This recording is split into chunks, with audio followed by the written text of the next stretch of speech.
যুদ্ধের ময়দানে সবার সঙ্গে সবার সাক্ষাৎ হচ্ছে, কিন্তু ওবায়দা যখন দেখলেন তার বাপ সামনে পড়েছেন, সঙ্গে সঙ্গে তরবারি গুটা নিয়ে পিছু হটলেন। না, এই বাবার কোলে আমি মানুষ হয়েছে, মারবো কেমনে? না, মারবো না। পরক্ষণেই ভাবলেন আমার জন্মদানকারী বাপ হতে পারে, কিন্তু সে তো আমার নবীর দুশ্মন, নবী তো আমার জীবনের চাইতে প্রিয়, সে তো আমার আল্লাহর দুশ্মন, সে আল্লাহ তো আমার জীবনের চাইতে প্রিয়। এই দুইজন প্রিয় প্রভুর বিরুদ্ধে, আমার নবীর বিরুদ্ধে যে লোকটা যুদ্ধ করতে আসে আমার বাপ হলে কি হবে?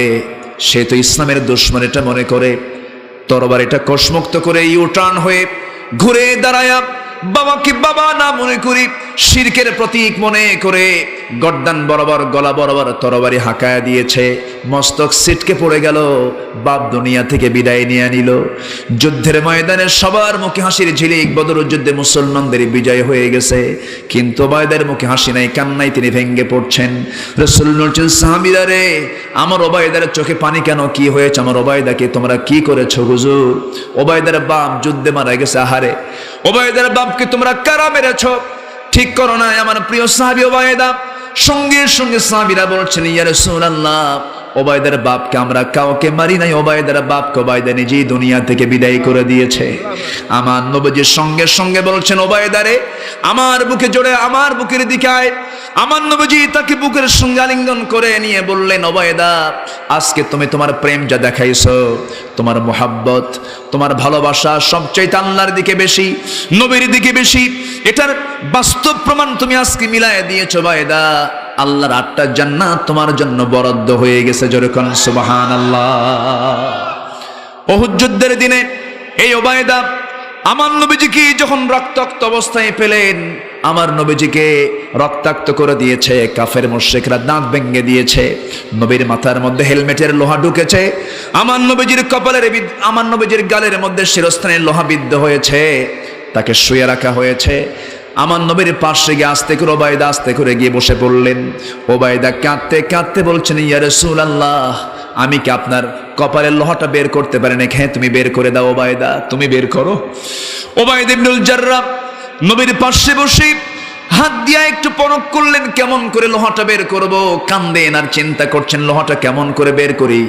হাড়ের মধ্যে গেঁথে গেছে, হাড়ের মধ্যে শক্ত হয়ে গেঁথে আছে, হাত দিয়ে টান দিলেন, নবীজির কষ্ট হবে মনে করে দাঁতটা লাগায় দিলেন। দাঁত দিয়ে লাগিয়ে তিনি আস্তে আস্তে টান দিতে গিয়ে দেখতেছেন নবীজির কষ্ট হচ্ছে বারবার, আমার নবীজি আ করে আওয়াজ দিচ্ছেন। এমনটা চিন্তা করে ভাবলেন দাঁতের যা হয় হয়ে যাক, জোরে একখান টান মারি। এক জোরে যখন টান মারলেন, এক টানে লোহাটা বের হয়ে আসলো, সামনের 2টা দাঁত ভেঙে গেল। রাসূল বলছেন আহারে ওবায়দা আস্তে করে টান দিলেও তো লোহাটা বের হয়ে আসতো, তোমার দাঁত তো ভেঙে গেল। ওবায়দা বলছেন হুজুর দাঁত কেন, কলিজা ছিঁড়ে দিতেও আমার কোনো আপত্তি নাই। জোরে কোন সুবহানাল্লাহ, আরো জোরে বলি সুবহানাল্লাহ। আব্দুর রহমান ইবনে আওফ রাদিয়াল্লাহু তাআলা আনহুকে রাসূল একদিন দেখলেন মদিনার মসজিদের বারান্দায় একাকী বসে আছে, একদিকে তাকায়া। রাসূল দেখে কেঁদেই ফেললেন, বললেন আব্দুর রহমান, মক্কায় দেখেছি নিজের চোখে তোমার কত বড় ব্যবসা, তোমার কষ্ট হচ্ছে তাই না? আব্দুর রহমান বলে ইয়া রাসূলুল্লাহ আপনি কি বলেন, আমার বিন্দু পরিমাণ কোনো কষ্ট নেই। কেন? বউ তো নাই, সন্তান তো নাই। তিনি বলছেন বউ নাই, সন্তান নাই, তো কি হয়েছে? আপনি তো আছেন। জোরে বলি সুবহানাল্লাহ। আমি আপনাকে নিয়ে আছি, আমার কোনো টেনশন নাই। রাসূল বললেন না আব্দুর রহমান, তোমার কিছু করা দরকার, তোমার কিছু করা দরকার, বিয়ে শাদী করা দরকার, পরিবার হওয়া দরকার, আমি তোমার জন্য কিছু করে দেই। তিনি বলছেন ইয়া রাসূলুল্লাহ কিচ্ছু করতে হবে না, আপনি আমার জন্য দোয়া করেন। রাসূল বললেন আব্দুর রহমান দেখি কোন আনসার সাহাবী পাই নাকি। আনসার তারা মক্কার না মদিনার? মদিনার। তারা সাহায্য করেছেন এবং বললেন আব্দুর রহমান তুমি কি জানো তোমার যে বড় বাড়িটা ছিল, সেই বড় বাড়িটা আমি শুনলাম যে আবু জেহেল দখল করে নিয়েছে, তোমার কি মন খারাপ হলো? তিনি মুস্কি হাসি মেরে বলছেন হে রাসূল, আবু জেহেল দখল করেছে আমার বাড়ি, আর আমি দখল করতে চাই জান্নাতের বাড়ি। জোরে বলেন সুবহানাল্লাহ। কোনো হতাশ হওয়া যাবে? নিরাশ হওয়া যাবে? যাবে না। আমার রাসূল বললেন না, দেখি কি করা যায়। এক আনসার সাহাবীকে ডাক দিয়ে বলছেন আনসার এইদিকে আসো, একটু বন্ধ করে দেন। আনসার এদিকে আসো। আমার আব্দুর রহমানকে তুমি নিঃসন্দেহে জেনেছ, সে বড় ব্যবসায়ী ছিল, তুমি কি ওর জন্য কিছু করতে পারবা? তোমার তো অনেক প্রচুর সম্পদ আছে। হুজুর আপনি যা বলবেন তাই হবে। সুবহানাল্লাহ। সাহাবীকে ঘোড়ায় চড়ায় নিয়ে মদিনার সবচেয়ে বড় দুটা বাগান, একদম সবচেয়ে দামি বাগান, বড় বাগান, এক একটা বাগানের দাম বর্তমান বাজারে শত শত কোটি টাকা। এরকম বড় বাগান দুটো দেখায় দিয়ে বললেন, আব্দুর রহমান, যে বাগানটা তোমার পছন্দ হবে সেই বাগানটা এই মুহূর্তে তোমার নামে দলিল হবে। একটু জোরে বলি সুবহানাল্লাহ। আমরা ভালোবাসবো আল্লাহকে, রাসূলকে, এরপরে ইমানদারকে। রাজি আছেন সবাই?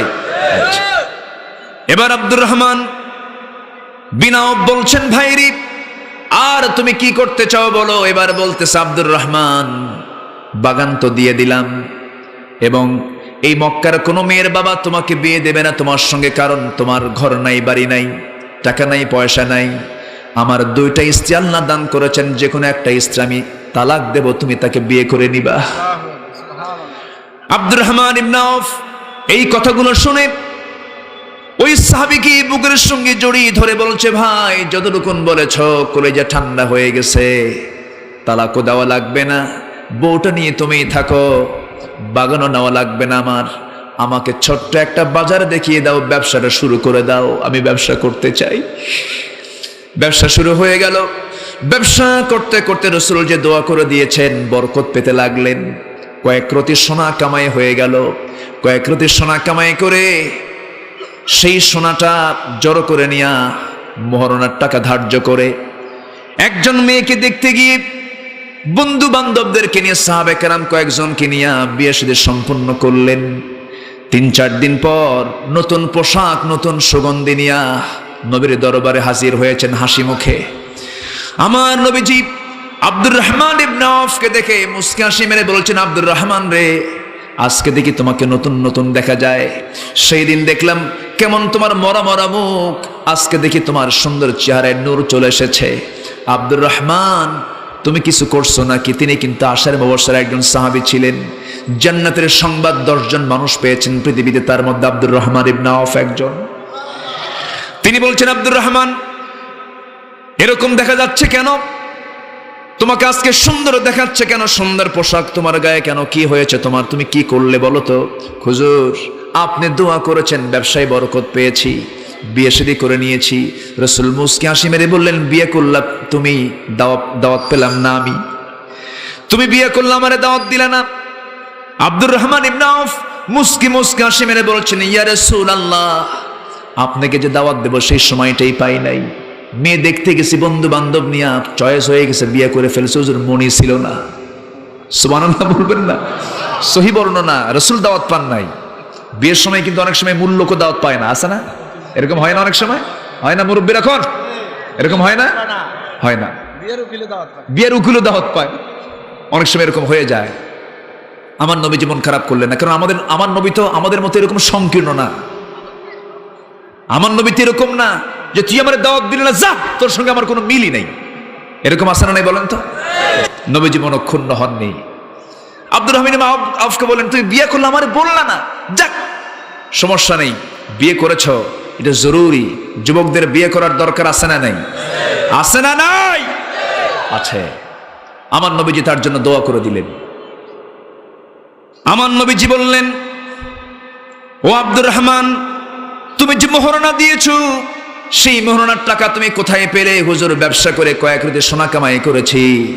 রাসূল তার ব্যবসার জন্য দোয়া করলেন। এমন দোয়া করলেন, আব্দুর রহমান ইবনে আওফ যখন দুনিয়া থেকে বিদায় নেন সেই সময় দেখা গেল এত পরিমাণ তিনি সম্পত্তি রেখে গেছেন, তার সন্তানদের মাঝে সোনাগুলো বন্টন করার জন্য কুড়াল দিয়ে কেটে কেটে সোনাগুলো বন্টন করতে হয়েছে। কি দিয়া? কুড়াল দিয়া। মুতার অভিযানে, মুতার যুদ্ধের দিনে এই সাইয়েদনা আব্দুর রহমান ইবনে আওফ তিনি 3 বস্তা সোনা দান করেছেন। কয় বস্তা? 3 বস্তা সোনা দান করেছেন। আমার ভাইয়েরা, এই যে সাহাবীদের প্রেম ভালোবাসা, মোহাব্বত গুলো নবী কেন্দ্রিক ছিল, সেই মোহাব্বতটা আমাদের থাকার দরকার আছে না নাই? আছে। এবং পারস্পরিক যে মোহাব্বতটা ছিল সেটাও থাকার দরকার আছে। মুসলমানদের বিপদে মুসলমান দাঁড়াবে। দেখুন আল্লাহ রাব্বুল আলামিন সুন্দর করে বলছেন, ইন্নামা ওয়ালিয়্যুকুমুল্লাহু ওয়া রাসূলুহু ওয়াল্লাযীনা আমানু إنما وليكم الله ورسوله والذين آمنوا الذين يقيمون الصلاة ويؤتون الزكاة وهم راكعون জোরে বলি আল্লাহু আকবার। নিঃসন্দেহে তোমাদের জীবনের এক নম্বর বন্ধু হলেন আল্লাহ তাআলা। আল্লাহ তো আমার সবচাইতে প্রিয়, সবচেয়ে আমার আপনজন। আল্লাহ নিজেই বলছেন, বান্দারে আমি তোর সবচেয়ে বড় রাজসাক্ষী। ওয়া নাহনু আকরাবু ইলাইহি মিন হাবলিল ওয়ারিদ। বান্দা আমি তোর স্কন্দ শিরার চেয়েও নিকটে থেকে যাই, তুই আমাকে দূরে ভাবিস কেন? যেখানে দুইজন তার তৃতীয় জনকে, যেখানে চারজন সেখানে পঞ্চম জনকে। সবচেয়ে বড় সাক্ষী আমার আল্লাহ তাআলা, সবচাইতে বড় রাজ সাক্ষী আমার আল্লাহ তাআলা। দিনের আলোতে মানুষ মানুষকে দেখতে পায়, কিন্তু রাতের আধারে মানুষ মানুষকে না দেখতে পারলেও দেখতে পান কে? এই জন্য আমরা সবচেয়ে কাছে ভাববো কাকে? সবচেয়ে বেশি ভালোবাসবো কাকে? ওয়াল্লাযীনা আমানু আশাদ্দু হুব্বান লিল্লাহ। ঈমানদার যারা, তারা সবচাইতে বেশি আল্লাহকে বেশি ভালোবাসে। আবার আল্লাহ আমাকে কম ভালোবাসেন না। যখন কোনো বান্দা এক হাত আল্লাহর দিকে আগায়, আল্লাহ তার দিকে 10 হাত আগান। যখন কোনো বান্দা আল্লাহর দিকে হেঁটে হেঁটে আসে, আল্লাহ বলেন, বান্দার আমি তোর দিকে দৌড়ে দৌড়ে যাই। সবচাইতে মোহাব্বত বান্দাকে রাখেন কে? আসতে বলবেন না কে? কিন্তু জাহান্নামী বেশি না জান্নাতি বেশি? হ্যাঁ, বাসিন্দা কোথাকার বেশি হবে? জান্নাতের না জাহান্নামের? তাহলে আল্লাহ যদি মোহাব্বত করেন, তাহলে জাহান্নামী বেশি হবে কেন? আল্লাহ তো আমাকে মোহাব্বত করে, আমাকে অত্যন্ত প্রিয় মনে করে আমাকে সৃষ্টি করেছেন। মার চাইতে লক্ষ কোটি গুণ আল্লাহ পাক আমাকে ভালোবাসেন। রহমান তো কেউ না, রহমান কে? রহিম তো কেউ না, রহিম কে? গফফার তো কেউ না, গফফার কে? গফুর তো কেউ না, গফুর কে? তাহলে জাহান্নাম হবে কেন? প্রশ্ন আছে না নাই? এই প্রশ্ন করেছিলেন জটিল নবী, জটিল নবী, প্রশ্নকারী নবী। ওয়াকাল্লামাল্লাহু মূসা তাকলিমা। তিনি আল্লাহকে প্রশ্ন করেন, আল্লাহ একটা প্রশ্ন তোমাকে আটকায় দেব আজকে। আল্লাহকে বলতেছে, কি আটকায় দিবা বলো? আল্লাহ তুমি আমাদের মোহাব্বত করো বেশি, আবার জাহান্নাম দিবা কেন? প্রশ্ন আছে না নাই? আছে। যুক্তি আছে না নাই? আছে। আল্লাহ বললেন, মূসা এটার জবাব আমি তোমাকে এমনি মুখে বললে হবে না, তোমাকে প্র্যাকটিক্যাল বুঝায় দিতে হবে। দেখেন না, সায়েন্সের ছাত্র শুধু থিওরি করে না প্র্যাকটিক্যাল করে? থিওরিক্যালের সাথে কি লাগে? প্র্যাকটিক্যাল। তারা কি করে? ওই কেমনে অপারেশন করতে হয়, কোনো ব্যাংক ধরে নিয়ে আসে, ওটাকে কাটে, ওটাকে প্র্যাকটিস করে, এরপরে পাবলিকের পেট কাটে, তাই না? তাহলে থিওরিক্যাল এক বিষয়, প্র্যাকটিক্যাল এক বিষয়। আল্লাহ তাআলা মূসাকে প্র্যাকটিক্যাল বুঝাচ্ছেন, মূসা তুমি এই মুহূর্তে হাতের মধ্যে কিছু গমের বীজ নাও। কিসের বীজ? গম। এলাকায় গম হয় নাকি? হয়? কম হয়। আচ্ছা, গমের বীজ নাও। গমের বীজ নিলেন। গমের বীজ নিয়ে আল্লাহ তাআলা বললেন, তুমি এটাকে জমিনে ছিটায় দাও, বপন করো। ছিটায় দিলেন। ছিটায় দেওয়ার পর সেটা থেকে গম হলো, আবাদ হলো, শুকে গেল, ম্যাচিউরড হলো। যখন এটা পেকে গেল, তখন আদম আলাইহিস সালাতু ওয়াস সালাম লোকজন নিয়ে কাঁচি দিয়ে কেটে ফসলগুলো তুলে বাড়িতে নিয়ে এসে, যে নাড়া আছে, যে নাড়াগুলো থাকে না, অবশিষ্ট যে নাড়াগুলো, সে নাড়াগুলো এবং কিছু গম থেকে যায়, সব গম উঠে নিয়ে আসা সম্ভব নয়, ওগুলোতে আগুন ধরায় দিলেন।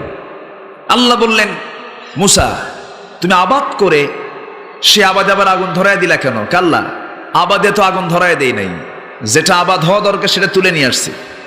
যেটা কাজের না, যেটা কোনো কাজে আসবে না, ওটাতে আগুন ধরে জ্বালায় দিছি। আল্লাহ বললেন, মূসা যেগুলো আমার আবাদের, যেগুলো আমার আমলে সলেহের, যেগুলো আমার নেক বান্দার, সেই সমস্ত বান্দাকে আমি বেছে বেছে আমি জান্নাতে ঢুকায় দেব। আর যেগুলো কাজের না, 7টা জাহান্নামে জ্বালিয়ে পড়ে ছারখার করে দেব। বোঝা যায় কথাগুলো? বোঝা যায়? তাহলে আমরা কাজের বান্দা হব না অকাজের বান্দা হব? সুকর্ম না কুকর্ম? ভালো কাজ না খারাপ কাজ? কাজ পৃথিবীতে দু প্রকার। কাজ পৃথিবীতে কয় প্রকার? দুই প্রকার কাজ করেও কিন্তু দুই ধরনের জনপ্রিয়তা অর্জন করা সম্ভব। ভালো কাজের জনপ্রিয়তাও আছে, খারাপ কাজের জনপ্রিয়তাও আছে, কিন্তু এটা হলো সুনামের সাথে না দুর্নামের সাথে? দুর্নামের সাথে। ফেরাউনের নাম জানে না এমন কোন লোক পৃথিবীতে আছে? ফেরাউনকে চিনে না এমন লোক পৃথিবীতে আছে? সবাই তাকে জেনে জানে, এবং তার নামটা জানবে না কেন? কোরআনে তার নামটা আছে, ও ফিরআউনা ও হামানা ও জুনুদাহুমা। কিন্তু কোরআনের নাম থাকলেও কি ওর বরকত আছে? ওর বরকত কি ফেরাউন পাবে? পাবে না। তার নামটা ইতিহাসে এখনো আছে, কিয়ামত পর্যন্ত থাকবে। তার লাশটাও আছে, আছে না নাই? আছে। তার দেহটাও আছে। এই ফেরাউনকে ইতিহাসে সবাই জানে, চেনে, কিন্তু মূসা আলাইহিস সালামের জনপ্রিয়তা, তার নাম আর তার নামের ভিতরে পার্থক্য আছে না নাই? বিশাল পার্থক্য, আসমান জমিন তফাত। সে এক মেরুর আর আল্লাহর পয়গম্বর আরেক মেরুর। একটা মানুষের জনপ্রিয়তা দুই ভাবে হয়, খারাপ আর ভালো। এক হাজি, একটা উদাহরণ দিলে বুঝতে সহজ হবে। এক হাজি হজ করে দেশে ফেরার পর এলাকার মানুষ তাকে চতুর্দিক থেকে ঘেরাও করে বলছে, হাজি সাহেব, এবার হজ করে আসার পর আপনার যে সুনাম হচ্ছে, চতুর্দিকে আপনার গুণগান, সবাই আপনার অনেক নাম ফুটছে চতুর্দিকে, তবে এবার আপনার নাম যতটুকু ফুটছে চতুর্দিকে তার চেয়ে বেশি নাম প্রচার হয়েছিল যে বছর আপনার বউটা অমুকের সঙ্গে বের হয়ে গেছিল।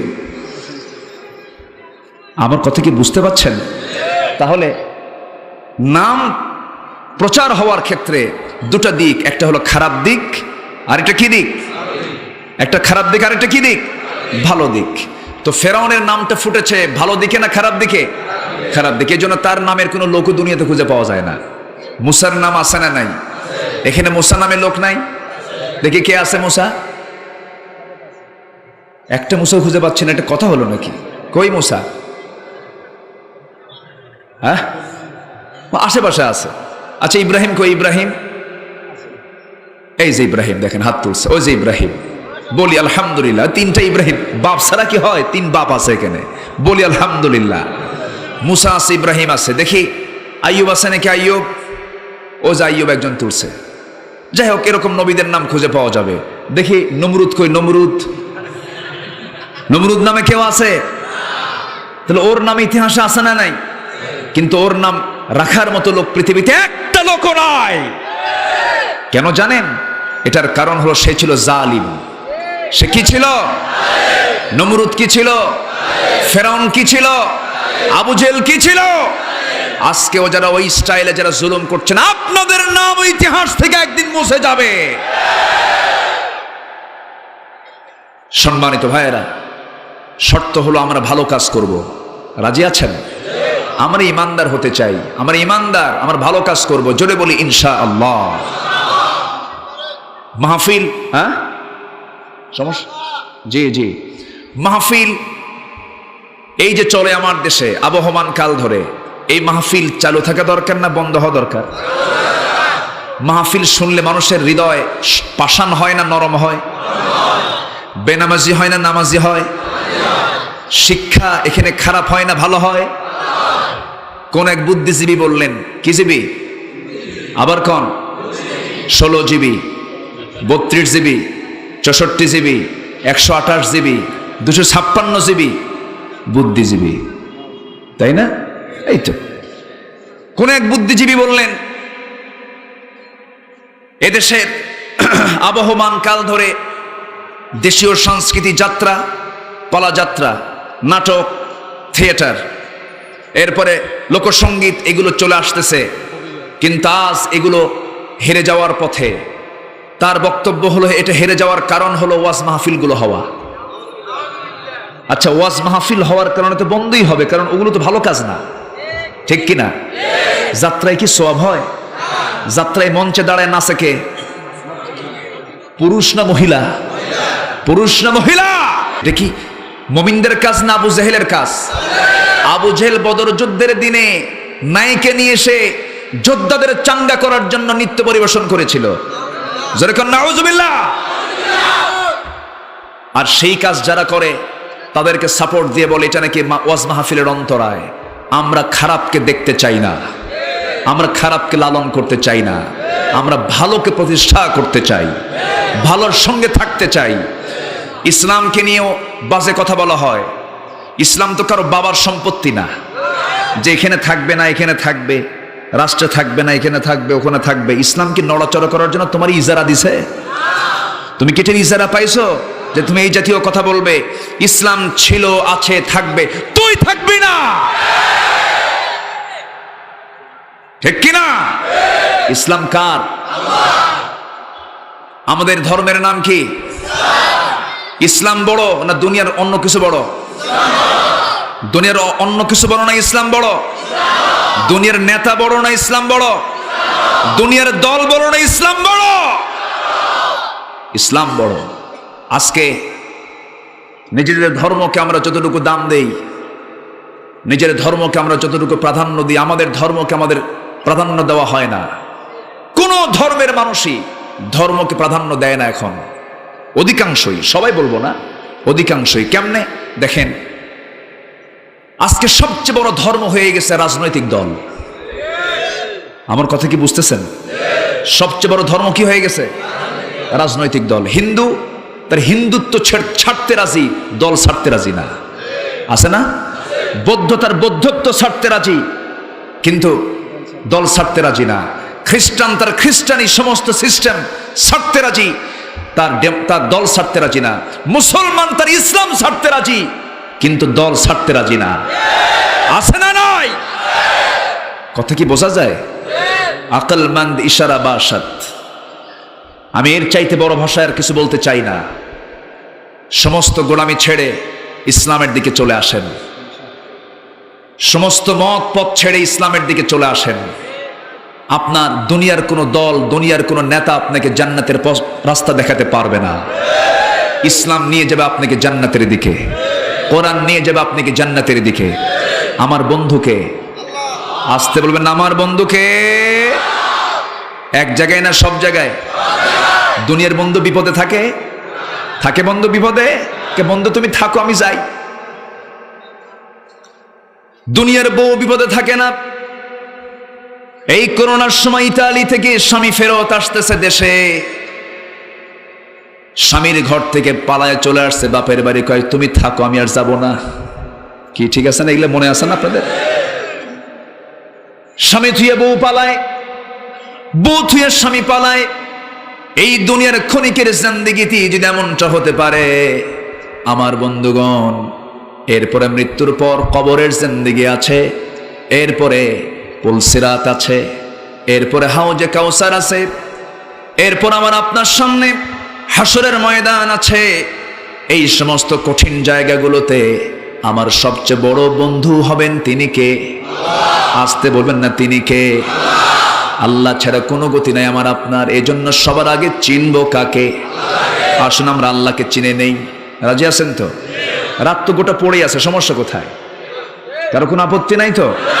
চতুর্দিকে ঘেরাও আছে, মাঝখানে গেট আছে, কিছুক্ষণ পর বলবো যে লাগায় দেন, যাওয়ার কায়দা নাই, ঠিক আছে না? আসুন আমরা আল্লাহকে চিনে নেই। চেনার জন্য সূরাতুল বাকারা লাগবে না, আলে ইমরান লাগবে না, মায়েদা, নিসা, আনাফ, আরাফ, আনফাল, তওবা, ইউনূস, হুদ এগুলো লাগবে না। ছোট্ট সূরা, সবাই বলুন কুল হুয়াল্লাহু আহাদ আল্লাহুস সামাদ লাম ইয়ালিদ ওয়া লাম ইউলাদ ওয়া লাম ইয়াকুল লাহু কুফুয়ান আহাদ। আল্লাহ দুই না এক? আল্লাহ পরনির্ভর না স্বনির্ভর? আল্লাহ কাউকে জন্ম দেন? কাউকে জন্ম দেন?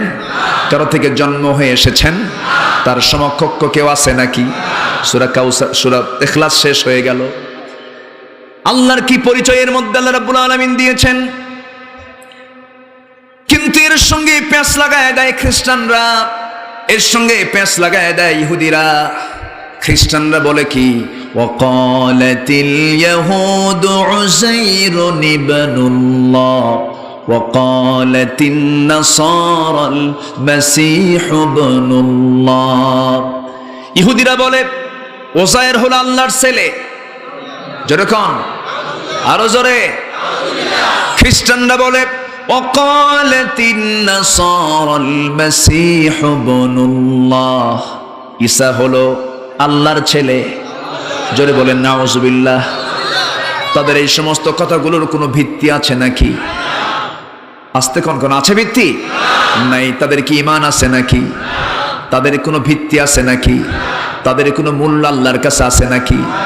এক নাম্বার, বন্ধু আল্লাহকে আমি মানলাম কিন্তু আল্লাহর ওয়াহদানিয়াতকে মানলাম না, ঈমান থাকবে না।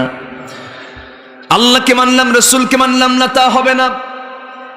আল্লাহ রাসূলকে মানলাম কিন্তু কিতাবকে মানলাম না, তাও হবে না। একটার সঙ্গে আরেকটার কানেকশন আছে না নাই? একটা বিল্ডিং গড়ে ওঠে এক কলাম দিয়ে না, 4-5টা কলাম ন্যূনতম লাগে। ইসলামের কলাম কয়টা? আসতে বলবেন না কয়টা? এই 5টা কলামের একটা কলামকে যদি কেউ অচল মনে করে, তার কি ঈমান থাকবে না? কি বলেন? ঈমান থাকবে না। ঈমান বিশ্বাসের ক্ষেত্রে যে সমস্ত মৌলিক বিষয়গুলো আছে, মৌলিক বিষয়ের একটা বাদ দিলে তার কি ঈমান থাকবে নাকি? ঈমান থাকবে না। আমার ভাইয়েরা, আল্লাহর প্রতি বিশ্বাস, আল্লাহর প্রতি অবিচল আস্থা একজন ঈমানদারের সবচাইতে বড় অর্জন। আর এটা যখন অর্জন হয়ে যাবে, আপনি তার মধ্যে আল্লাহর প্রতি ভালোবাসা পয়দা হয়ে যাবে। আমার ভাইয়েরা, আল্লাহর প্রতি অবিচল আস্থা এবং বিশ্বাস আনার কারণে যুগে যুগে অনেক আম্বিয়া কেরাম কি দুনিয়া থেকে বিদায় করে দেওয়া হয়েছে। একজন নারীর কথা এই মুহূর্তে আমার মনে পড়ে গেল। ওই ফেরাউনের স্ত্রীর নাম কি ছিল? কি নাম? কি সম্মান তার, কি মর্যাদা তার! আল্লাহু আকবার। তিনি তাওরাতের অনুসারী। তার কিতাব কি ছিল? তাওরাত। অথচ তার দোয়া আল্লাহ পাক কোরআনে কোট করেছেন। একটু আসতে বলি সুবহানাল্লাহ। এর কারণ কি জানেন? তার সবচেয়ে প্রিয় কে ছিল? কে ছিলেন? তিনি আল্লাহকে কত কাছে টেনেছেন, তিনি কত কাছে আল্লাহকে নিয়েছেন, ওই আয়াতটাই প্রমাণ করে। যারা আলেম ওলামা তারা টের পাচ্ছেন। সূরা তাহরিমের শেষের দিকে আল্লাহ পাক 4 নারীর দৃষ্টান্ত দিয়েছেন। কয়জন নারীর? এর মধ্যে প্রথম দৃষ্টান্ত এসেছে হলো ইমরাত ফিরাউন, ইমরাত নূহ ও ইমরাত লূত। আসিয়া আলাইহিস সালাতু ওয়াস সালামকে যখন ফিরাউন বলল, আসিয়া, আমি তোমাকে কি সম্মান দেইনি? আমি তোমাকে রাজরানীর সিংহাসন দিয়েছি, আমি তোমাকে আমার সেকেন্ড বানিয়েছি, আমার পরেই তোমার স্থান, তোমার কথায় জাতি ওঠা বসা করবে, সব দিয়েছি তোমাকে। এত কিছু পাওয়ার পরেও তুমি তাওরাতকে অনুসরণ করলা, তুমি মুসার দ্বীনকে গ্রহণ করলে, মুসাকে নবী হিসেবে বিশ্বাস করলে। আসিয়া বলছেন, আমার স্বামী, সত্যকে কখনো আড়াল করা যায় না। একটু আসতে বলুন সুবহানাল্লাহ। এত বড় পদ থেকে, এত বড় পদে সমাসীন হয়ে তিনি কিভাবে সত্যকে আঁকড়ে ধরলেন? বললেন, আমার স্বামী, আমি শুধু ঈমান আনি নাই, আমি আপনাকেও ঈমান আনার আহ্বান জানাচ্ছি। যারা দায়ী হয় তারা সব জায়গায় দাওয়াত দেয়, তারা সব জায়গায় দাওয়াত দেয়। বেলাল মুনিব উমাইয়া তাকে ধরে ঘরের মধ্যে চেপে ধরে বলছে, সত্যি করে বলতো, আবু জেহেল যে বলল কত কি সত্য, তুই কি ইসলাম কবুল করেছিস? বেলাল উমাইয়া কালো মানুষ বেচারা, শুধু কালো না, ঘন কালো। এরকম কালো মানুষ এখানে একজনও নাই। এই কালো বেলাল হাবশী গোলাম, যাকে মেরে ফেললেও কোনো বিচার নাই, মুনিব উমাইয়ার সামনে অকপটে নির্ভীক সৈনিকের মতো বলে ফেলছে, উমাইয়া তুমি শুনবে কেন, তুমি দেখো।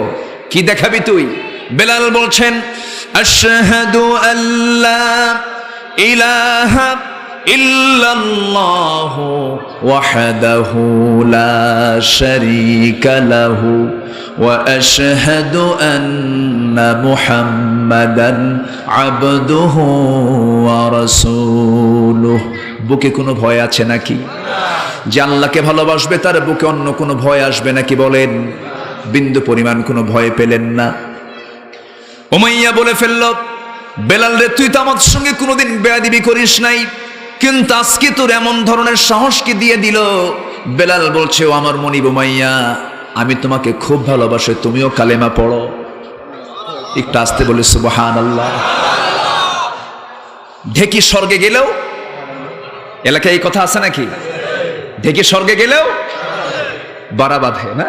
আচ্ছা, লক্ষ্মীপুর তো, নোয়াখালী তো, এটা আলেমদের অঞ্চল, বলি আলহামদুলিল্লাহ।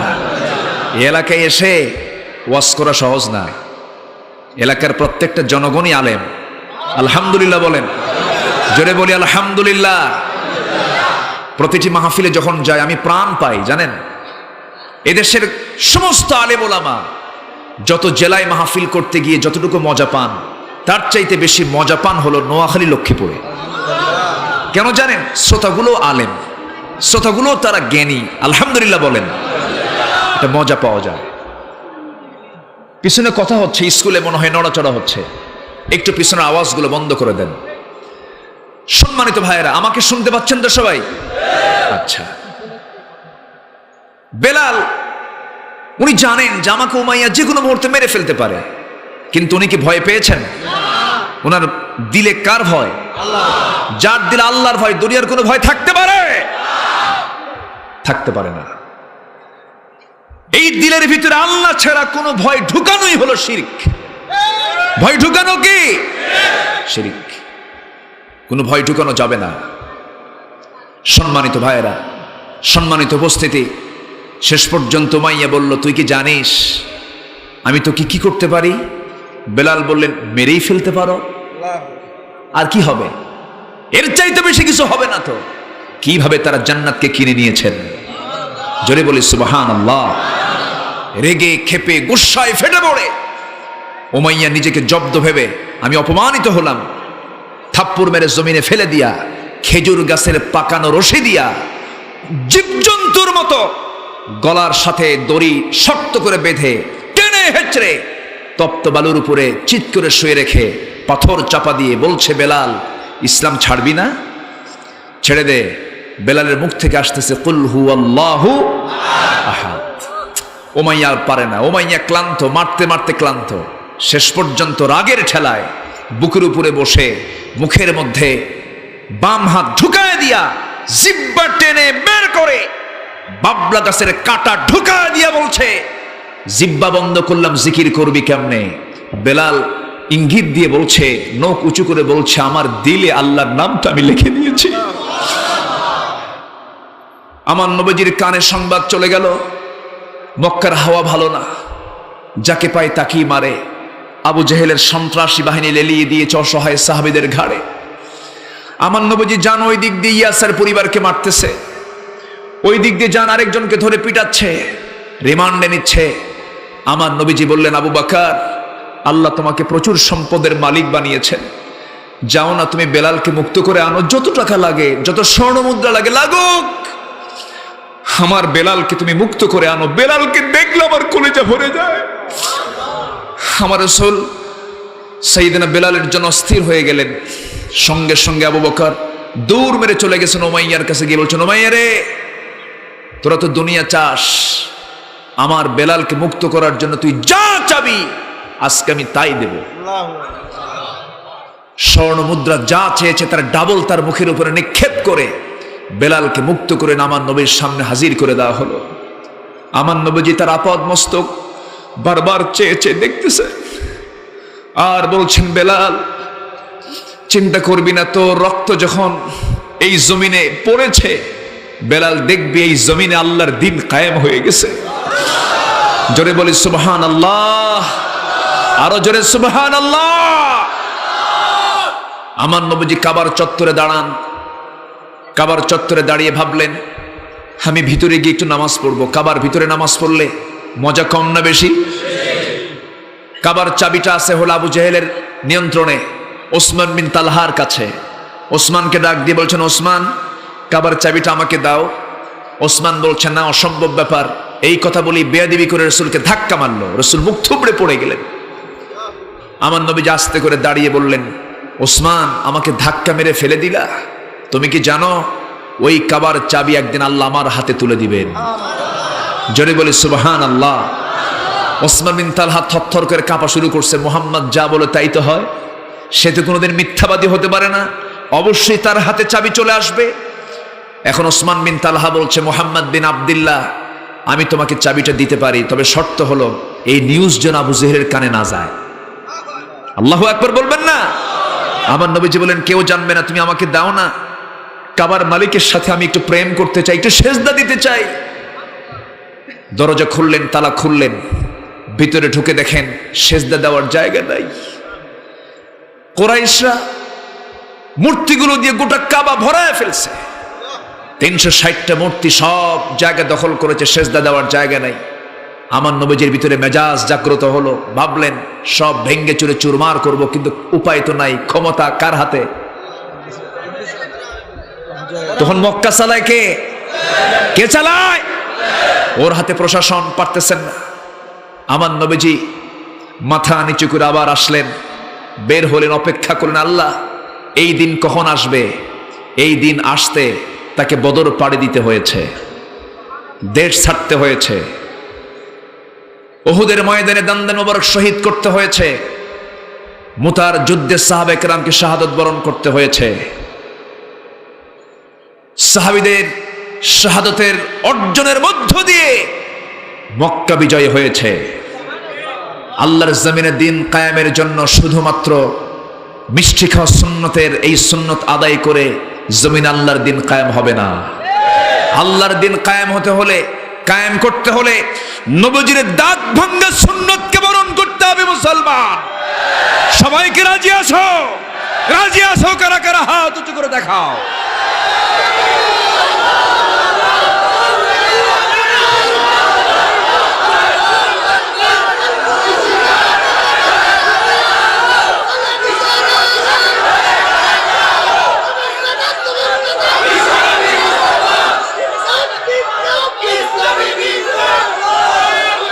আল্লাহ সবার হাতকে কবুল করুন, জোরে বলে আমিন, আরো জোরে আমিন। হাত নামান। কষ্ট পাচ্ছেন? কোন অসুবিধা? আল্লাহি আমি কাউকে ইন্ডিকেট করে, কাউকে শত্রু মনে করে আমি কখনো কথা বলি না। আমি চাই আমিও বাঁচি, আপনিও বাঁচেন। আমি চাই সবাই আমরা আল্লাহর পথে, আল্লাহর দেওয়া ইসলামের সুশীতল ছায়াতলে আমরা সমবেত হই। আল্লাহ কবুল করুন, জোরে বলি আমিন, আরো জোরে আমিন। কোন মহিলার কথা বলছিলাম? আসিয়ার কথা। আল্লাহু আকবার, কি নারী ছিলেন! আল্লাহ তাআলা এমনি তো কোট করেন নাই, সূরা তাহরিমে দিয়েছেন আল্লাহ পাক তার নামটা। বসেন, দোয়া করে দেব। হ্যাঁ, চালাবো আলোচনা? আলোচনা চালাবো কতক্ষণ? পুরা রাত? উনি কয় পুরা রাত, এরকম সভাপতি তো দরকার। সারা রাত থাকবেন? থাকতে রাজি আছেন? আপনারা থাকবেন, আমি কিছুক্ষণ পর চলে যাব। না, আমরা সময় মতো শেষ করব, ভয় পাওয়ার কোনো কারণ নেই। আমরা সময় মতোই শেষ করে দেব। যে আয়াত দুটো ধরেছি আমরা সময় মতো সব শেষ করে ফেলবো। জোরে বলি ইনশাআল্লাহ। আল্লাহ তুমি এলাকার সকল ভাইদের প্রতি রহমত নাজিল করো, মা বোনদেরকে ঈমান নিয়ে টিকে থাকার তৌফিক দাও। আসিয়া আলাইহিস সালাতু ওয়াস সালাম ফেরাউনকে বলছে, ফেরাউন আমার স্বামী, আমি আপনাকে লাইক করি, কিন্তু আপনি আমাকে যদি হুররিকতা ও মুযিকতা, টুকরো টুকরো অথবা আগুনে জ্বালিয়ে দেন, আমি হাসি মুখে মৃত্যুকে আলিঙ্গন করব, কিন্তু আমি আল্লাহর মোহাব্বত ছাড়তে পারবো না। সব জায়গায় কার মোহাব্বত? না স্বামীর মোহাব্বত, ছেলের মোহাব্বত, মেয়ের মোহাব্বত, সম্পদের মোহাব্বত? কার মোহাব্বত? স্বামীকে বলেন, আমার স্বামী আপনাকে ভালোবাসি আমি, কিন্তু আল্লাহর চাইতে বেশি নয়, রাসূলের চাইতে বেশি নয়। ফেরাউন জরুরি সে মন্ত্রিসভা ডাকলো, মন্ত্রীদের নিয়ে বৈঠকে বসলো, বসে বললো, শোনো, আমার ঘরের শত্রু বড় শত্রু, এটাকে আগে শেষ করতে হবে। জল্লাদ ডাকো, জল্লাদ ডেকে ওর সামনে হাজির করো, একটা একটা করে অঙ্গ তার কেটে ফেলো। চিন্তা করুন কি লোমহর্ষক ভাবে তাকে টর্চার শুরু করে দিল। তাফসীর এসেছে, অনেক তাফসীর এসেছে এই বর্ণনাটা। শেষ পর্যন্ত করা হলো কি, লোহার চিরুনি অর্ডার হয়ে গেল, লোহার চিরুনি দিয়ে মাথার চামড়াগুলো টেনে টেনে নিচের দিকে নিয়ে আসা হয়, আর বলা হয় আসিয়া এখনো সময় আছে, তুই কি করবি? তুই কি ইসলাম ছাড়বি কিনা? মুসার নবুয়তকে অস্বীকার করবি কিনা বল? আসিয়ার মুখ থেকে অন্য কোনো কথা নাই, আসিয়ার মুখ থেকে একটাই কথা বের হচ্ছে, লা ইলাহা ইল্লাল্লাহু মুসা কালিমুল্লাহ। একটাবারের জন্য তিনি স্বীকার হলেন না। চোখের সামনে তিনি হাসতে হাসতে বিদায় নিচ্ছিলেন, এমন সময় তিনি হাত উঁচু করে আকাশের দিকে তাকিয়ে সবচেয়ে প্রিয় আমার কে? সে আল্লাহকে ডাক দিয়ে বলছেন, রব্বি বিনিলি ইনদাকা বাইতান ফিল জান্নাহ ওয়া নাজ্জিনি মিন ফিরআউনা ওয়া আমালিহি। আল্লাহ তাআলা তুমি আমাকে ইনদাকা তোমার কাছে, বাইতান একটা ঘর, বুয়ুত মানে বহু ঘর, এখানে এক বচন এসেছে, মাত্র একটা ঘর তোমার কাছে জান্নাতের মধ্যে, তোমার কাছে তোমার ঘরের সঙ্গে একটা ঘর দিলে আমি খুব খুশি, তুমি আমার একটা ঘর দিয়ে দিবা, এবং তুমি আমাকে ফিরআউনের অনিষ্ট থেকে আমাকে নাজাত দিয়ে দিবা। তোমার কাছে আমি যেতে চাই, তোমার পাশের ঘরে আমি ঘর বানিয়ে থাকতে চাই, তুমি আমাকে সেই একটা ঘর বানাইয়া দাও। জোরে বলি সুবহানাল্লাহ। এমন দোয়া পৃথিবীর কোনো মানুষ করতে পারে না আজ পর্যন্ত। এই জন্য আসিয়ার দোয়াটা কোরআনে কারীমের মতো এই কিতাবের মধ্যে তার দোয়াটা আল্লাহ রাব্বুল আলামিন কোট করে নিয়েছেন। আমার ভাইয়েরা, আমার ওয়াজ আরো যারা আলোচক আছে তাদের ওয়াজ নয় 50 বছর, 100 বছর, 150 বছর চলতে পারে, কিন্তু এই আসিয়ার দোয়াটা কিয়ামত পর্যন্ত আছে না নাই? লোকমান আলাইহিস সালাতু ওয়াস সালাম একজন নবী ছিলেন না, সাধারণ একজন মানুষ ছিলেন, কালো কুসকুসে মানুষ ছিলেন। বেলালও কালো, লোকমানও কালো ছিলেন। 3 কালোর কথা আজকে যদি সুযোগ পাই বলবো। কয় কালো?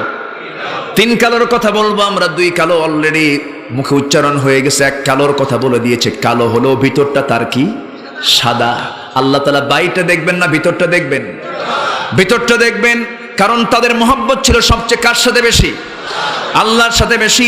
লোকমান আলাইহিস সালাতু ওয়াস সালামকে আল্লাহ রাব্বুল আলামিন নবুয়ত দেন নাই, কিন্তু হিকমত দিয়েছিলেন। ওয়ালাকাদ আতাইনা লুকমানাল হিকমাহ। জোরে বলি আল্লাহু আকবার।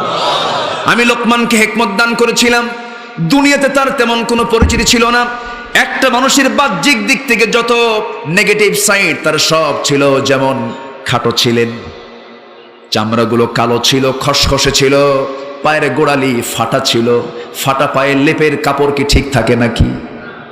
আমার কথা কি বুঝতেছে না? লেপের কাপড় কি ঠিক থাকে? ফাটা পায়ে কি হয়? ছিঁড়ে যায় না? আচ্ছা, আমার ভাষা কি বুঝতে পারছেন আপনারা? আচ্ছা, পা গুলো ছিল ফাটা ফাটা, নাকগুলো ছিল, নাকটা ছিল মোটা, ঠোঁটটা ছিল মোটা, চুলগুলোর কোনো সাইজ বাইজ ছিল না, দেখে কেউ পছন্দ করতো না, তার কোনো পরিচয় কেউ জানতো না। কিন্তু লোকমান এমন ওয়াজ তার সন্তানদের মাঝে করেছেন, আল্লাহ রাব্বুল আলামিন তার 13টা ওয়াজ কোরআনে কারীমের মধ্যে সূরা লোকমান নামে সূরা নাজিল করে কোট করে দিয়েছে। জোরে বলে সুবহানাল্লাহ। তার ওয়াজ কয়টা? 13টা। কয়টা ওয়াজ? 13টা। আমরা শিখে নেব, আজকে তো সেই সময় নাই। ওই ওয়াজের দিকে আজকে আমি যাব না, আমি তো আমার লাইনে আছি এইদিকে আমি থাকবো। লোকমানের গুণ ছিল 9টা। লোকমানের গুণ ছিল কয়টা? 9টা ব্যক্তিগত পার্সোনাল কিছু গুণ ছিল তার। এই গুণগুলো থাকার কারণে আল্লাহ রাব্বুল আলামিন তাকে এত মর্যাদা দিয়েছেন। এত গুণ তার মধ্যে ছিল। এর মধ্যে ফার্স্ট গুণ ছিল তার চক্ষুটা কখনো খেয়ানত করেনি। এই চোখের হক, এই চোখের আমানত আমাদের রক্ষা করার দরকার আছে না নাই? আছে। তার কখনো এই চোখের কোনো খেয়ানত হয়নি। আমরা চোখটাকে নিয়ন্ত্রণ করব। জোরে বলি ইনশাআল্লাহ। জোরে বলি ইনশাআল্লাহ। এই চোখ দিয়ে দেখা যাবে, কিন্তু সব দেখা যাবে না। এই চোখ দিয়ে মাকে দেখলে সওয়াব আছে না নাই? নিজের মেয়েকে দেখলে সওয়াব আছে না নাই? বউকে দেখলে সওয়াব আছে না নাই? নিজের খালাকে দেখলে সওয়াব আছে না নাই? নিজের ফুফুকে দেখলে সওয়াব আছে না নাই? নিজের ভাগ্নি ভাতিজিকে দেখলে সওয়াব আছে না নাই? পরের বউকে তখন কি হবে? আসতে বলেন, তখন কি হবে? সগীরা না কবিরা? এখন আগের হুজুর আলোচনা চলে আসছে। সগীরা না কবিরা? কি সুন্দর করে ছন্দ নিয়ে আলোচনা করেন, খুব মজা। ওনার আলোচনার মধ্যে খুব মজা আছে, কিন্তু আমি খুব ওনার আলোচনাগুলো শুনি। উনি একটা চলমান ডিকশনারি বলি আমি তাকে, আলহামদুলিল্লাহ বলেন, মানে চলমান মুহাদ্দিস। হাদিস তো বইয়ে থাকে, আর উনি হচ্ছেন চলমান মুহাদ্দিস, যাচ্ছে একটা হাদিসের কিতাব। আল্লাহু আকবার বলেন। আমি তাকে খুব রেসপেক্ট করি, জনাব শেখ ইসমাইল হাফিজাহুল্লাহ, আল্লাহ তুমি তাকে কবুল করো, জোরে বলি আমিন। সম্মানিত ভাইয়েরা, মাহিরা আলেম তিনি। এই চোখ যার কন্ট্রোল থাকবে, জান্নাত তার হাতে থাকবে, জোরে বলি সুবহানাল্লাহ। কারণ চোখ হলো পাপের একটা বিশাল মাধ্যম। জিহ্বা তো তেমন কিছু না, নাকি? জিহ্বা কি ছোটখাটো জিনিস? জিহ্বা হলো দেহের রাজধানী। জিহ্বা দেহের কি রাজধানী? জিহ্বা দিয়ে সবকিছু হয়, ঠিক কি না? এটা হাদিস, কিন্তু একটা হাদিস এসেছে, হ্যাঁ, ইদা আসবাহা ইবনা আদম, ইদা আসবাহা ইবনা আদম, যখন কোনো বান্দা সকাল করে সেই সময় ফাইনাল আ'দা কুল্লি শাইইন, সমস্ত অঙ্গ প্রত্যঙ্গগুলো তাকফুরুল লিসান, জিহ্বার কাছে এসে প্রশ্ন করে, এসে বলে আমরা মাথা, আমরা পা, আমরা হাত, আমরা অঙ্গ প্রত্যঙ্গ, আমরা পেট, আমরা পিঠ, আমরা নাক, আমরা কান, সব মিলে তোমার জিহ্বার কাছে এসে আমরা আরজি করছি, ইত্তাকিল্লাহা ফিনা, আমাদের জন্য তুমি আল্লাহকে ভয় করো, আমাদের জন্য জিহ্বা তুমি আল্লাহকে ভয় করো। ফাইন্নামা নাহনু বিক, কারণ সর্বক্ষণ আমরা তোমার সঙ্গে থেকে যাই। ফাইন ইসতাকামতা ইসতাকামনা ওয়া ইন ওয়াজাজতা ওয়াজাজনা, তুমি যদি ঠিক থেকে যাও আমরা ঠিক থেকে যাব, তুমি যদি বেঠিক হয়ে যাও আমরাও বেঠিক হয়ে যাব। কি সুন্দর দামি কথা বলেছেন মুহাম্মদ সাল্লাল্লাহু আলাইহি ওয়াসাল্লাম। তাহলে জিহ্বাকে কন্ট্রোল করার দরকার আছে না নাই? জিহ্বা কন্ট্রোল করলেও ঈমান কন্ট্রোল হবে। আমরা জিহ্বাকেও লাগাম টেনে ধরবো, জোরে বলি ইনশাআল্লাহ। লোকমানের মধ্যে 9টা গুণ ছিল। কয়টা গুণ? নাম্বার 1 হলো তার চোখটা নিয়ন্ত্রণ ছিল, নাম্বার 2 হলো মুখটা তার কন্ট্রোল ছিল, নাম্বার 3 হলো হালাল জীবিকা তিনি অর্জন করেছেন, নাম্বার 4 হলো লজ্জাস্থানকে হেফাজত করেছেন, নাম্বার 5 হলো সত্য কথার উপরে অটল থেকেছেন, নাম্বার 6 হলো অঙ্গীকার পূর্ণ করেছেন, নাম্বার 7 হলো মেহমানকে সম্মান করেছেন, সুবহানাল্লাহ বলবেন না? নাম্বার 8 হলো প্রতিবেশীর হক আদায় করেছেন, নাম্বার 9 হলো অপ্রয়োজনীয় কথা তার মুখ থেকে একদিনও বের হয় না। তাহলে এগুলো আচরণ কি খারাপ না ভালো? এই 9টা গুণ কি আমাদের মধ্যে থাকলে আমরা কি খারাপ থাকবো না ভালো হয়ে যাব? আমরা এই গুণগুলো আনবো, জোরে বলি ইনশাআল্লাহ। আর একটু সময় আমাকে দেওয়া যাবে তো? আচ্ছা, আমরা বন্ধু বানাবো কাকে? এখানে 3 জনকে বন্ধু বানাতে বলেছেন। কয়জনকে চলতেছে? কয় নাম্বার? 1 নাম্বার বন্ধু আমরা বানাবো কাকে? আল্লাহকে। কালো কয়জন? বলুন, কালো কয়জন? 1 কালো বেলাল। 1 কালো কে? বেলাল। তারা কালো হলেও ভালো, কালো হলেও ভালো। আরেক কালো কে? লোকমান। জোরে বলি আল্লাহু আকবার। কি সুন্দর মনোযোগ আপনাদের, বলি আলহামদুলিল্লাহ। আরেকটা কালোর কথা একটু পরে আসতেছি, এইদিকে আমরা চলে যাই।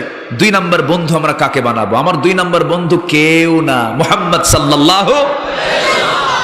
বাস, এগুলো স্টেপ, মানে ধারাবাহিক ভাবে চলে আসবে। 1 নাম্বার আল্লাহ, নাম্বার 2 হচ্ছেন মুহাম্মদ সাল্লাল্লাহু। ওমর ফারুক রাদিয়াল্লাহু আনহু একদিন রাসূলের সামনে বসে বলতেছেন, হুজুর আমি আপনাকে দারুণ ভালোবাসি, কিন্তু আমার জীবনের চাইতে একটু কম। মানে সত্য কথাই বলে দিয়েছেন, সত্য কথাই বলে দিয়ে ওনার মনে যা আসছে। আমার নবীজি মুস্কি হাসি মেরে বললেন, ওমর তোমার ঈমানটা পাকা হয়নি। তিনি চুপ মেরে থাকলেন। কিছুক্ষণ পর বলছেন, ইয়া রাসূলুল্লাহ, আল্লাহর কসম করে বলি আমি আমার জীবনের চাইতে আমি আপনাকে বেশি ভালোবাসি। জোরে বলি সুবহানাল্লাহ। আমরা মাঝে মাঝে বিবেককে প্রশ্ন করব, মনকে, মন তুই সত্যি করে বলতো, তুই কি রাসূলকে বেশি ভালোবাসিস?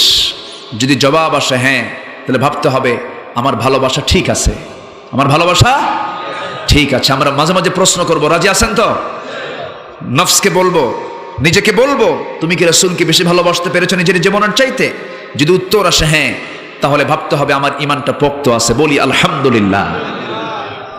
কি ভালোবাসা সাহাবে কেরামদের মধ্যে ছিল। উহুদ যুদ্ধের দিনের কথা আমার প্রায় মনে পড়ে। একজন সাহাবী উবায়দা, কি নাম তার? উবায়দা ইবনুল জাররাহ রাদিয়াল্লাহু তাআলা আনহু। বদরের যুদ্ধের দিন এই সাহাবী যুদ্ধে গেছেন, যে দেখেন বাপ তার বিরুদ্ধে যুদ্ধ করতে আসছে। বদর যুদ্ধ হলো বাপ বেটার যুদ্ধ, বদর যুদ্ধ হলো ভাই ভাইয়ের যুদ্ধ, বদর যুদ্ধ হলো আত্মীয় যুদ্ধ, বদর যুদ্ধ হলো জামাই শ্বশুরের যুদ্ধ। তাও কোন জামাই জানেন? আমার নবীজির জামাই আসছে, আমার নবীজির জামাই জাইনাবের স্বামী। এইদিকে আমার নবী মুহাম্মদ সাল্লাল্লাহু আলাইহি ওয়াসাল্লাম যুদ্ধের ময়দানে সবার সঙ্গে সবার সাক্ষাৎ হচ্ছে। কিন্তু ওবায়দা যখন দেখলেন তার বাপ সামনে পড়েছেন, সঙ্গে সঙ্গে তরবারি গুটা নিয়ে পিছু হটলেন। না, এই বাবার কোলে আমি মানুষ হয়েছে, মারবো কেমনে? না, মারবো না। পরক্ষণেই ভাবলেন আমার জন্মদানকারী বাপ হতে পারে, কিন্তু সে তো আমার নবীর দুশ্মন, নবী তো আমার জীবনের চাইতে প্রিয়, সে তো আমার আল্লাহর দুশ্মন, সে আল্লাহ তো আমার জীবনের চাইতে প্রিয়। এই দুইজন প্রিয় প্রভুর বিরুদ্ধে, আমার নবীর বিরুদ্ধে যে লোকটা যুদ্ধ করতে আসে আমার বাপ হলে কি হবে? সে তো ইসলামের দুশ্মন এটা মনে করে তরবারিটা কসমুক্ত করে ইউটার্ন হয়ে ঘুরে দাঁড়ায়া বাবাকে বাবা না মনে করি, শিরকের প্রতীক মনে করে গর্দান বরাবর গলা বরাবর তরবারি হাঁকায়া দিয়েছে। মস্তক ছিটকে পড়ে গেল, বাপ দুনিয়া থেকে বিদায় নিয়ে নিল। যুদ্ধের ময়দানে সবার মুখে হাসির ঝিলিক, বদর যুদ্ধে মুসলমানদের বিজয় হয়ে গেছে, কিন্তু ওবায়দার মুখে হাসি নাই, কান্নায় তিনি ভেঙ্গে পড়ছেন। রাসূল বলছেন সাহাবীরা রে, আমার ওবায়দার চোখে পানি কেন? কি হয়েছে আমার ওবায়দাকে? তোমরা কি করেছো হুজুর? ওবায়দার বাপ যুদ্ধে মারা গেছে। আহারে, ওবায়দার বাপকে তোমরা কারা মেরেছো? ঠিক করো না আমার প্রিয় সাহাবী ওবায়দা। সঙ্গে সঙ্গে সাহাবীরা বলছেন ইয়া রাসূলুল্লাহ, ওবায়দার বাপকে আমরা কাউকে মারি নাই, ওবায়দার বাপকে ওবায়দা নিজেই দুনিয়া থেকে বিদায় করে দিয়েছে। আমার নবীজির সঙ্গে সঙ্গে বলছেন ওবায়দারে আমার বুকে জোরে, আমার বুকের দিকে আয়। আমার নবীজি তাকে বুকের সঙ্গে আলিঙ্গন করে নিয়ে বললেন ওবায়দা, আজকে তুমি তোমার প্রেম যা দেখাইছো, তোমার মোহাব্বত, তোমার ভালোবাসা সবচাইতে আল্লাহর দিকে বেশি, নবীর দিকে বেশি, এটার বাস্তব প্রমাণ তুমি আজকে মিলায় দিয়েছো ওবায়দা। আল্লাহর 8টা জান্নাত তোমার জন্য বরাদ্দ হয়ে গেছে। জোরে কোন সুবহানাল্লাহ। উহুদ যুদ্ধের দিনে এই ওবায়দা আমার নবীজিকে যখন রক্তাক্ত অবস্থায় পেলেন, আমার নবীজিকে রক্তাক্ত করে দিয়েছে, কাফের মুশরিকরা দাঁত ভেঙে দিয়েছে, নবীর মাথার মধ্যে হেলমেটের লোহা ঢুকেছে, আমার নবীজির কপালের, আমার নবীজির গালের মধ্যে শিরস্থানে লোহা বিদ্ধ হয়েছে, তাকে শুয়ে রাখা হয়েছে। আমার নবীর পাশে গিয়ে আস্তে করে ওবায়দা আস্তে করে গিয়ে বসে পড়লেন। ওবায়দা কাঁদতে কাঁদতে বলছেন ইয়া রাসূলুল্লাহ, আমি কি আপনার কপালের লোহাটা বের করতে পারি না? হ্যাঁ তুমি বের করে দাও ওবায়দা, তুমি বের করো। ওবায়দা ইবনুল জাররাহ নবীর পাশে বসে হাত দিয়া একটু পরখ করলেন কেমন করে লোহাটা বের করব। কান্দেন আর চিন্তা করছেন লোহাটা কেমন করে বের করি। হাড়ের মধ্যে গেঁথে গেছে, হাড়ের মধ্যে শক্ত হয়ে গেঁথে আছে। হাত দিয়ে টান দিলেন, নবীজির কষ্ট হবে মনে করে দাঁতটা লাগায় দিলেন। দাঁত দিয়ে লাগিয়ে তিনি আস্তে আস্তে টান দিতে গিয়ে দেখতেছেন নবীজির কষ্ট হচ্ছে বারবার। আমার নবীজি আ করে আওয়াজ দিচ্ছেন। এমনটা চিন্তা করে ভাবলেন দাঁতের যা হয় হয়ে যাক, জোরে একখান টান মারি। এক জোরে যখন টান মারলেন, এক টানে লোহাটা বের হয়ে আসলো, সামনের 2টা দাঁত ভেঙে গেল। রাসূল বলছেন আহারে ওবায়দা আস্তে করে টান দিলেও তো লোহাটা বের হয়ে আসতো, তোমার দাঁত তো ভেঙে গেল। ওবায়দা বলছেন হুজুর দাঁত কেন, কলিজা ছিঁড়ে দিতেও আমার কোনো আপত্তি নাই। জোরে কোন সুবহানাল্লাহ, আরো জোরে বলি সুবহানাল্লাহ। সেই নবীজির সুন্নতকে নিয়ে যদি আজকেও, সেই নবীজির সিরাতকে নিয়ে, সেই নবীজির চরিত্রকে নিয়ে যদি আজকেও কেউ কলঙ্ক লেপন করতে চায়, আমরা তার জিহ্বা টেনে ছিঁড়ব। রাজি আছো কারা কারা?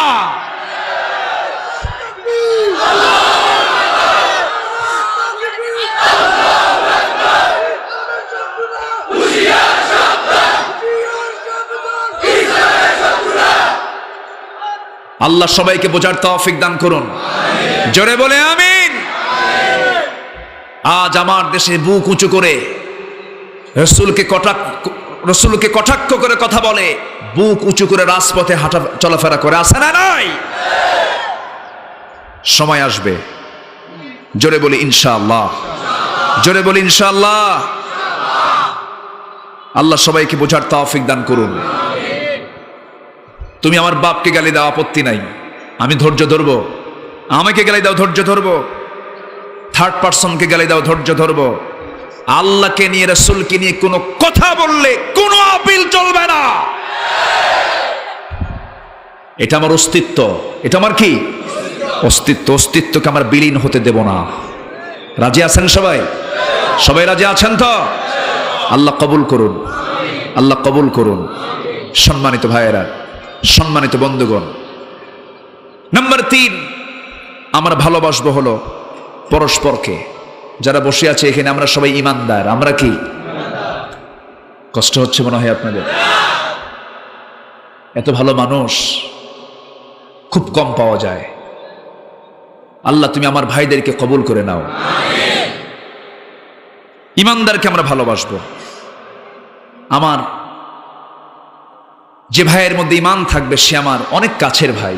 আলহামদুলিল্লাহ, সাহাবীদের ইতিহাস কত গৌরবের, কি ভ্রাতৃত্ব তাদের মাঝে ছিল, বউ পর্যন্ত দিয়ে দিয়েছেন। সুবহানাল্লাহ বলবেন না? হয়তো বলবেন বউ আবার কেমনে দিয়ে দিল? এখানে কিছু কথা আছে, শোনাবো? শোনাবো? আজকে শুনবেন তো? না অনেকে কষ্ট করে বসে আছেন? না, একটু কষ্ট হবেই, একটু শুনে যাই। 3টা তো, আর কিছু সময় আমি কথা বলবো। সম্মানিত ভাইয়েরা, আমার নবীজি মক্কার বাসিন্দা ছিলেন, কিন্তু শেষ জীবনে 10 বছর সময় কাটালেন মক্কায় না মদিনায়? তিনি কি বেড়াতে এসেছিলেন? সফর এসেছিলেন? কোন ট্যুরে এসেছিলেন? না, তিনি কি সফর আসছেন না হিজরত করেছেন? হিজরত মানে কি? দেশ ত্যাগ। হিজরত মানে কি? দেশ ত্যাগ করা। আমার নবীজি টিকতে পারলেন না, এই জন্য বাধ্য হয়ে আল্লাহর অর্ডার পেয়েছেন, চলে আসলেন মদিনায়।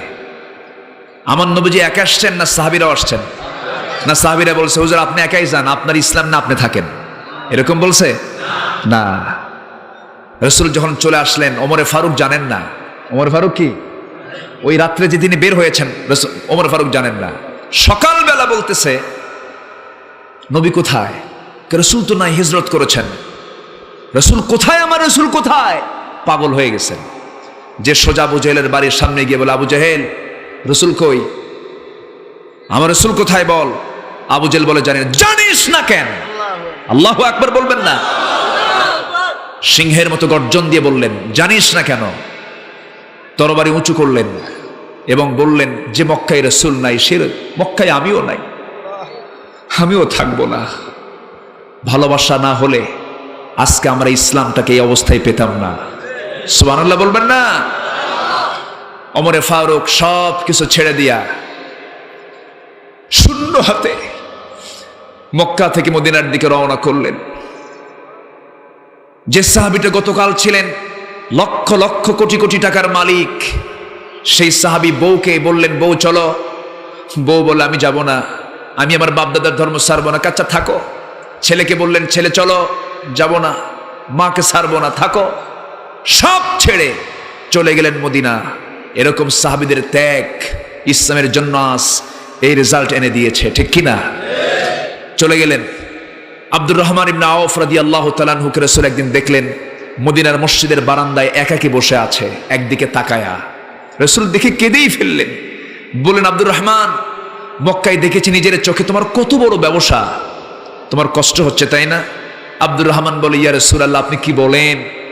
আমার বিন্দু পরিমাণ কোনো কষ্ট নেই। কেন? বউ তো নাই, সন্তান তো নাই। তিনি বলছেন বউ নাই, সন্তান নাই, তো কি হয়েছে?